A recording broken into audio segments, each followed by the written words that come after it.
अहिल्यानगरमध्ये गंगा उद्यानातील नमाज पठणाच्या कथित प्रकारामुळे वातावरण तापलं असून या प्रकरणावर आता राजकीय आणि सामाजिक प्रतिक्रिया उमटू लागल्या आहेत। पुण्यातील सारसबाग प्रकरणानंतर आता अहिल्यानगरमध्येही अशाच प्रकारचा व्हिडिओ व्हायरल झाल्यानं हिंदुत्ववादी संघटना आक्रमक झाल्या आहेत। अहिल्यानगर शहरातील गंगा उद्यानामध्ये काही महिला नमाज पठण करत असल्याचा एक व्हिडिओ सोशल मीडियावर मोठ्या प्रमाणात व्हायरल झाला।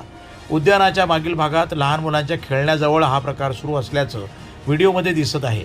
बागेत फिरण्यासाठी आलेल्या काही नागरिकांनी यावर हरकत घेतल्याची माहिती ही समोर आली आहे। घटनेची माहिती मिळताच उद्यान व्यवस्थापनाच्या कर्मचाऱ्यांनी घटनास्थळी धाव घेतली। त्यानंतर माजी नगरसेवक अजिंक्य बोरकर हे देखील तिथं पोहोचले।